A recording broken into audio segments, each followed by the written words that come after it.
everyone. In this episode, we're going to go through some of the reasons why Harley-Davidson is going through their struggles and some of the things that I think, at least, that they could do in order to come back. Going through YouTube, I've seen many videos saying, oh, Harley's dead, Harley is going away. And unfortunately, there's a bit of truth to that. Harley is losing market share. Harley is seeing a very sharp decline in the motorcycles that are being bought. However, with that being said, Harley has done a fantastic job of diversifying their product line. One thing that people are not talking about, the decline of Harley, is they're not comparing it apples to apples. What I mean by that is Harley-Davidson in 2023 made almost $6 billion, that's with a B, US dollars. Triumph, they were at 90 million with an M. Huge difference. We have Honda motorcycles at 83 million, and this is all for 2023. Does Harley have a problem? Yeah, they do. But if we contrast that with the other motorcycle companies out there, Triumph and Honda, these are huge companies in the motorcycle industry. Even with the comparison between what motorcycle companies are making revenue-wise and comparing that to Harley, Harley still has a few issues that need to be fixed. The first one that I think of is they suffer from the old man syndrome. A lot of people look at Harley and say, that's an old man's bike. There's some truth to that, unfortunately, as well, because a lot of their bikes are very expensive. By very expensive, I mean anywhere from 25,000 US dollars on up.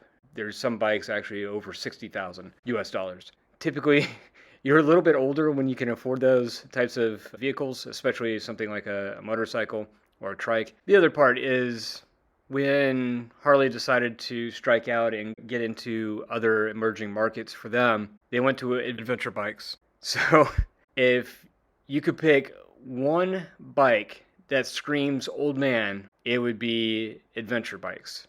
I don't really understand why they chose to go into that market. It's saturated.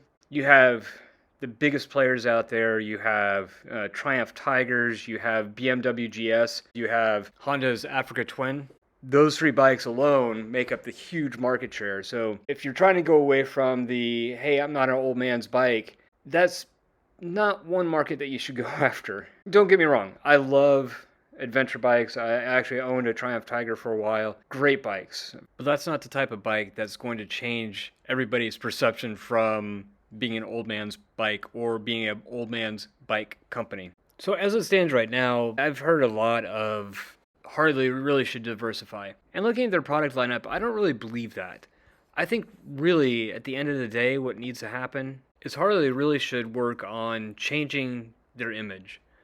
So keeping their hardcore fans as it stands right now, but also market to a younger generation. They have so many great bikes out there. They have entry-level bikes, but they also have sport bikes, which has everything that you would need. Electronics, power, and tons of other optimizations specifically geared towards making that bike as race-worthy as possible. Another concern that I've heard recently is the loss of revenue in places like India. But really, that's going to be a tough market, considering that their main competitor is the Royal Enfield. When you have such a great bike in the Royal Enfields, I mean, that bike is just rock solid, easy to work on, and they are dirt cheap. With that being said, though, I don't ever see Harley going too much lower price than what they have now in the Nightster. These bikes are usually right around $11,000 list price. I just don't see Harley going much lower than that, even for such a large market as India. So what's the alternative? Not much of one, I'm afraid. If you want to get into India, you're going to have to compete with the behemoth, which would be Harley.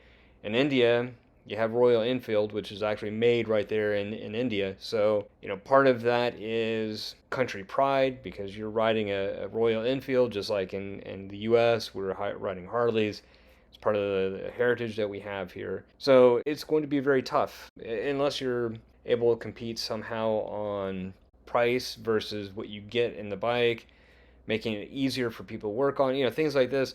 But again, I just don't see Harley really making that type of effort and getting into $4,000 to $5,000 range for an entry-level bike.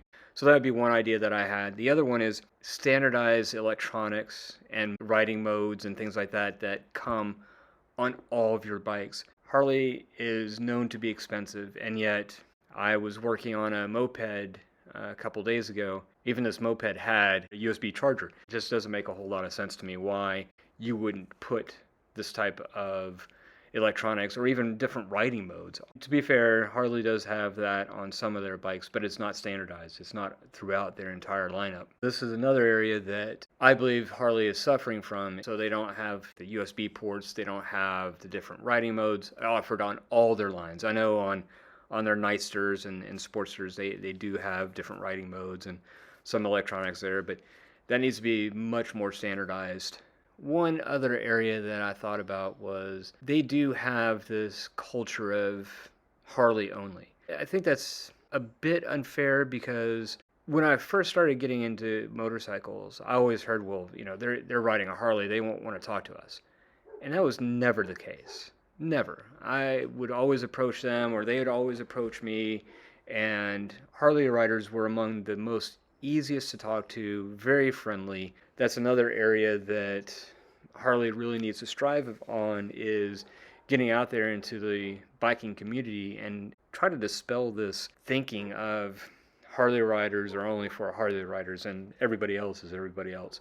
I can understand that because coming from Triumph and Honda and going to Harley, they really are all about, it's not just a bike, it's a lifestyle. I mean, to the point of buying gear and, Harley encrusted whatever shirts and hats and all that stuff. So, and let's not forget the Harley only groups. These groups only allow Harley bikes to ride with them. Honestly, I don't really think that that's a detractor for sales.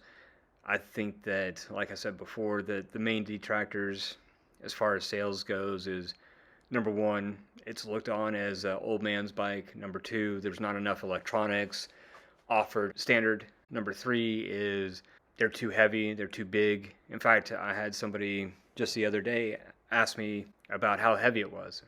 It handles like a dream. So yeah, it might be heavy, but it handles fantastic. There's nothing like it, really. All the other bikes that I've had, my Harley handles the best by far.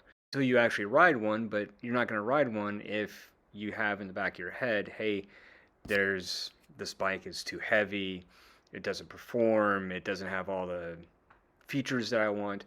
So those are some of the things that I really think are attributing to the decline in sales for Harley. So what are your thoughts? Let me know in the comments.